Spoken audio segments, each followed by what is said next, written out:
And you're joining us on AWR powered by SID Media. That's where you are at. This is called our Prophecy Today feature, and we're having a conversation. Trying to understand the millennialism. We started out I think about 2 weeks ago. This morning, we have particular interest in looking at dispensationalism as well as the prehistoric, I hope I'm saying it right, millennialism. So, or is it historic? Yeah, following our last discussion, what I learned is because we spoke about the two different beliefs that some people have, Christians, regarding the second coming of Christ. I learned that some people believe that the devil really doesn't have much power over people anymore, Mm. and others believe that the devil is actually about to show the best of himself since the beginning of humankind. And yeah, I don't know, do you seek to go to heaven as I know I do? And how would you like the events of that great event to play out? We all have our ideas based on how, we were brought up or movies that we have watched. But what actually does the Bible say? Good morning, Abudim Lelo. Thank you so much for this morning's conversation. Good morning, Millicent. Good morning to your listeners. Oh, yeah. I don't know where you would like us to start with this morning. So I know that there are two that we need to touch on, which are dispensationalism and the historic premillennialism. I'm going to follow your train of thought. Yes, we basically looking at those two, but then remember we want to just also try and say which is the correct view, you know. So I think with the whole different views, what Mm, we have been looking at is basically to understand how people understand the millennial aspect or the reign of Christ during that millennial period. And also, like you have just been saying now, to say what is the role of Satan? Is he active or is passive? So because in all these views, those two emphases do come out. Okay. So now okay. when we look at Before you get into it, Butumlilo, there's a noise that I don't know. We're hearing. I don't know. It's new to me. So I thought maybe it might be an iPad type, like maybe a type, but maybe it's not typing or something. I'm not sure.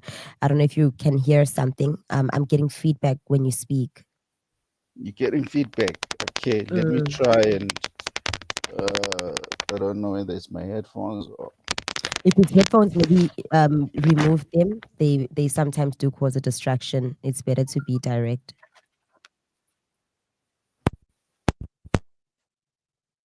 All right. Just trying to sort out the technicality, but we are speaking an interesting conversation this morning. Jesus is coming again is the belief of Christians generally, and when he comes, the Bible in Revelation speaks about 1,000 years. What's going to happen with regards to the 1,000 years? So we're trying to understand over there. We'll see. Oh, okay, not everyone actually sees these 1,000 years unfold in the same way. What are the mm, different views of different Christian denominations? I think it's important to understand so that we can be better conversationalists, but also just having an idea of where other people come from, as opposed to only knowing your own history, your own future, and being completely ignorant of other people's understanding of the worldview really that they have. Budumlilo, if you are ready, let's hear how it sounds. yes. How does it sound now? Much better. Thank you so much. Okay, let's All get into right. it. Okay. Yes. So I was just about to talk about, I mean, I was saying that the two emphases or three emphases really when it comes to these different views is the view on, like you are saying, how do people understand the millennium reign of Christ and the role of Satan, you know. So when we look at these two last views, basically, like I think I said last time, we actually have three views, but the third one is broken up into two, Oh, okay. which is the historic premillennialism and dispensational Hey, premillennialism. yeah. So right, so on the historic premillennialism, basically they believe in the physical and visible return of Jesus Christ just before the millennium begins. Basically, he comes in to usher the millennial reign, and this happens on his second coming. But again, Mm. amongst them, they've got a disagreement as to whether the 1,000 years are literal or just a long, I mean, a literal 1,000 years, like literal 1,000 years, or Mm. just a long period. Okay. They also believe that Satan is currently at work in the world, influencing world affairs, deceiving nations, and that at the return of Christ, when that millennial age begins, he's going to be bound for that duration. This sounds familiar to us, especially as Seventh-day Adventists. And then it goes on to say, when it comes to the passages, like we have already seen, we are drawing from Revelation 20. Most of the scriptures, or most of the views, we are drawing them from Revelation 20. But if we look at the key passages which they use to interpret, they are the same as those found, as those used by a millennialist and post-millennialist. The only distinction is on the interpretation. So with the historic premillennialists, they place a heavy emphasis on a literal interpretation of the key passages. And then we've got notable scholars who are for this theory. I don't know if we know some of them, like Irenaeus, Wayne Grandin, Craig Bloomberg. These are some of the scholars that are of these views. And the churches that hold this particular view, we find that some of the Baptists, the Presbyterians, and Christian and Missionary Alliance groups, some evangelicals as well, they hold on to these views. And of importance, Seventh-day Adventists and some brethren churches also hold a premillennial views. Of course, we're gonna then go focus more on the Seventh-day Adventists just when we come to the end, to expand on how they fit into this uh, uh, historic premillennial view. Then we Why are move you on. I Yes. was going to say you are very biased about the Seventh Day Adventists. I feel that you are biased and you are not accommodative of the other Christian groups in your explanation, because you just explained that everyone is using the Bible, using the same verses for understanding these different views, Hmm. and yet you are sidelining other views instead of just telling us which one the biblical one is, nje, without saying, Mara, these ones, yeah, we're going to focus on this one more because now we're wondering. Okay. All right. I will try to look at it, to because the interesting part, when there's this scholar here. His name is what's his name? This guy here, who says that when you look at the whole thing, Mm, Ronald Hayne, he says when you look at the whole thing, they are areas of convergence and areas of divergence. And fundamentally, the Christians believe that Jesus is coming, which is mm, the keynote of the whole gospel.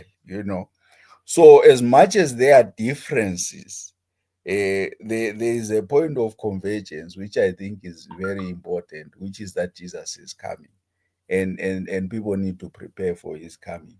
Of yeah. course, when you then look, so he then says, he puts it in a funny way, and he says, no one has really been called heretical for having a different eschatological view as such.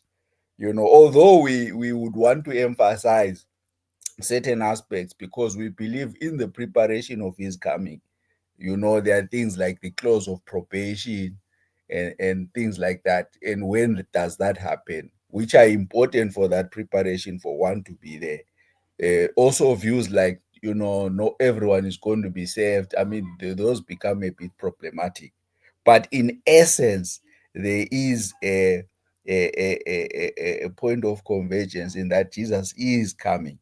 So maybe when we then look at it going forward, um, I would want to emphasize the view that I also believe in, without necessarily being, biased, you know, because when it comes to the Seventh Day Adventists, it does say that, they are distinct they are unique and distinct when you look at all the other groups, because they've got Okay. certain concepts which other groups don't have, you see. 7 concepts about this very millennialism theory. Yes, Oh, they that's because interesting. they do fall within the historic premillennialism group. They do Oh, fall okay. within that, but then there is something further to it. That's all that I'm trying to Are they say. the ones who also are they the ones who also hold the view that you were about to explain now of dispensationalism? No, no, no, no. That's The different. dispensationalism ones, it's a different group.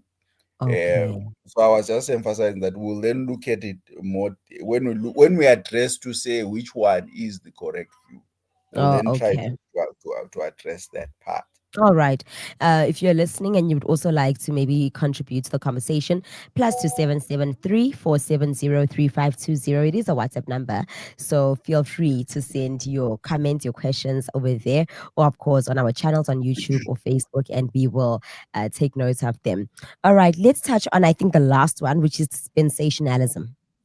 Yes. So the dispensational uh, premillennialism, these Mm-hmm. guys, what they believe in, they also believe in a literal visible coming of Christ, and they believe in a 1,000-year reign.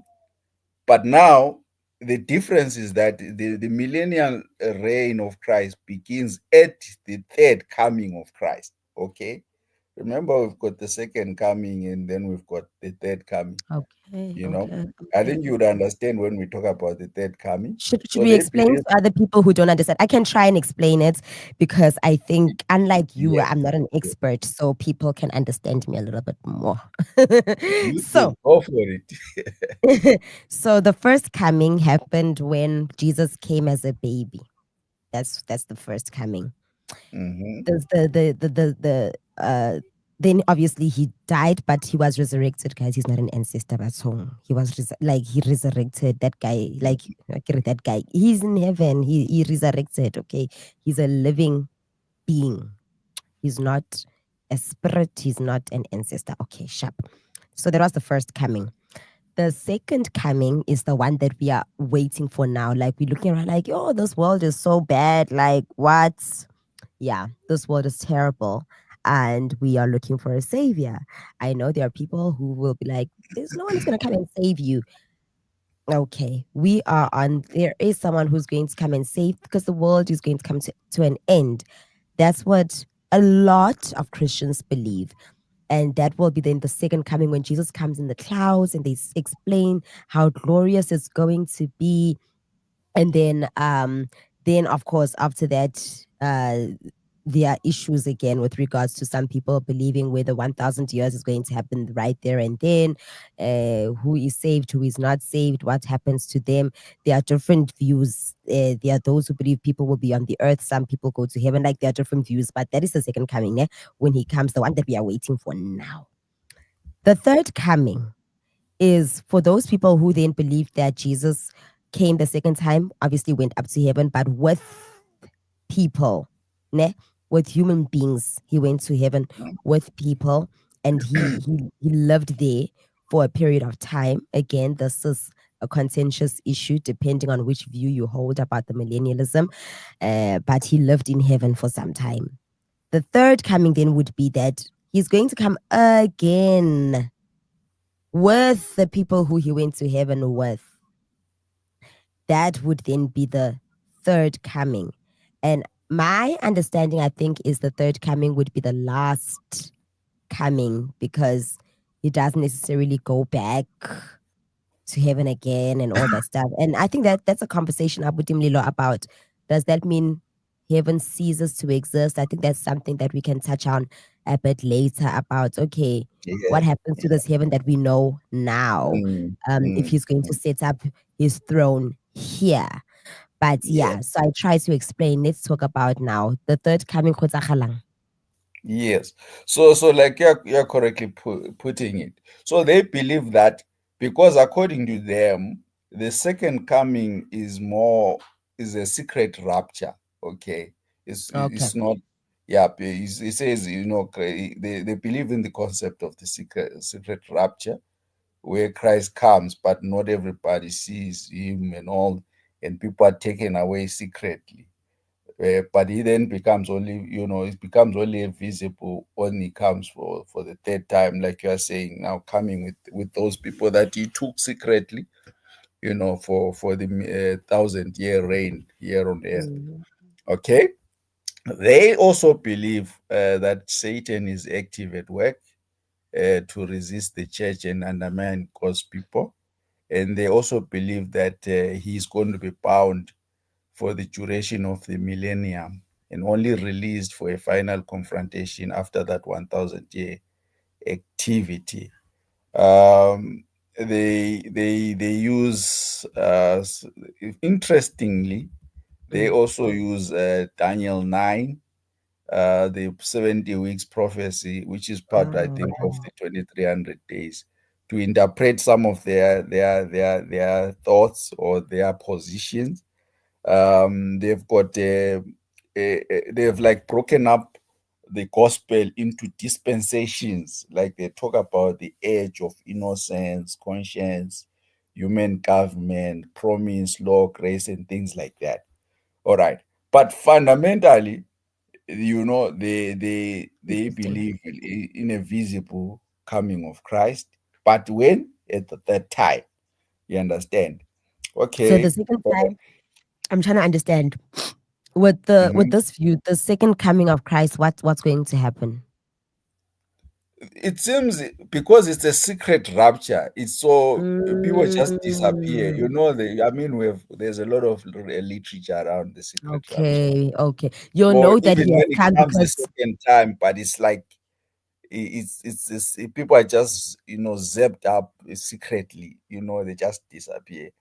You but you won't know. assume that because I mean we live in a world where there's so much crime, and I think that if I don't go home and my family doesn't see me like in 24 hours at most, we run to the police, right? And we say missing, we open a missing persons case because the Yeah, assumption is something bad has happened to this person because there's so much yeah. crime. They were kidnapped, they were trafficked, they were killed. Mhm. We don't just chill because we're thinking, maybe it's a secret rapture that has happened. So what would is it that a lot of people are going to go missing at the same time? I'm trying to understand because I would obviously think that there's a crime that has happened. I wouldn't think Jesus has taken these people. I don't know. How would they know that this is probably the secret rapture that's happening right now? I don't know if I'm That's making sense. interesting. Because I think it would really. I believe, from what I'm understanding, probably Mm, there's a time period when they expect that rapture to happen, but okay. obviously it happens over a certain period of time. So then I don't know whether we are in that period or not. So, but I Mm, would believe they believe there's a certain period when that rapture will begin to happen, or whether it's already happening. But it's an interesting question that you're posing, because yeah, though that's reality. mm, mm, It's definitely. reality what you're actually asking or putting Yeah. across. So Yeah. so so so there are a number of the proponents of this view, the scholars. We've got Louis S. John Walvoord, Charles Wright. I don't know if people would know these scholars. And then the Mhm, churches that hold this view, some of the Baptist churches. What I also notice is that you may find that there are Baptist churches that hold, for instance, prehistoric millennialism. mm, Others are dispensationalists. Others, fall into mm, a millennialism. You In know, the so same you can church. find these churches in these various categories. That's also interesting. So, like the Hmm. Baptist churches, Pentecostals, charismatic churches, they actually fall Hmm. within this secret rapture, view, or the dispensationalist view, right? Okay. So these are the four views that we have, or the three, then the last two broken into two Mm. views that we have generally when we will look at eschatology. Because I think, remember, the main reason we are doing this is that when we now begin to look at the final events and we study them, people will begin to understand that, oh, okay, these guys are probably coming from a prehistoric millennialism perspective, you know, and then it becomes then easier to follow the train of thought that way. Yeah. Okay. I don't know if we should maybe when we have our next conversation, or rather you wrap it up now and I don't know if you could do it in a minute to share uh which one, you know, is proposed to be the correct view based on the Bible, but then they're all using the Bible. So I don't know how you're gonna do that. Or it's just you're gonna, you know, you by faith accept and read and just ask for God's interpretation, because it's not like people put the Bible aside. They are using the Bible to explain. Yeah, in fact, Millicent, we're having a discussion in one of our Greek classes, as we're taking Greek, and the our lecturer was saying, look, the fact that we've got many translations or many versions of the Bible is a problem. Oh, We should actually just be reading from the original text, um, which will be either in Hebrew or in Greek, and we should ish. be reading from that. And then from that, we should decipher the meaning of all these things. So, Yeah, yes, now we we've have to go and learn Hebrew and Greek. We already were forced to learn English. Oh, what? to be honest, my view is that pastors should just be teaching the church that, because really, this has brought a lot of confusion. These many Okay. versions that we have, but Mm, look, the even in terms of the piece where I have drawn this talk from, the emphasis is that we need to look at the view that is closest and more true to what the Bible is revealing.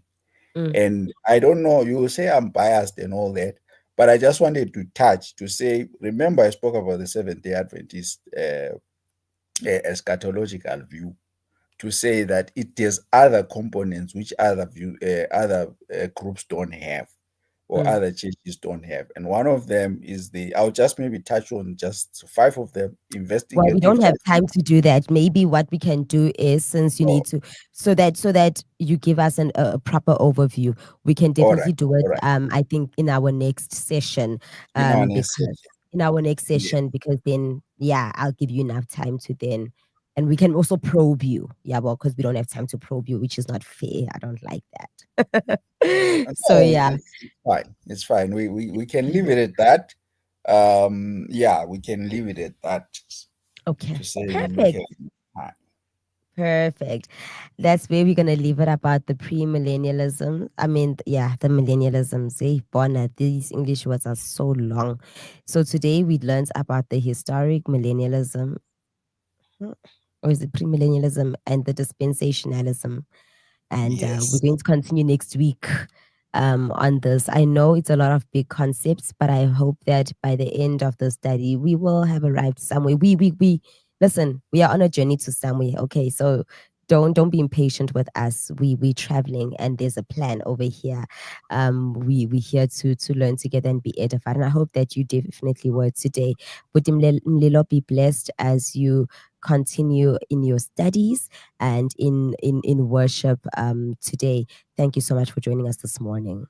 Thank you, Millicent. Happy Sabbath. Indeed, thank you. Adventist World Radio, SID Media.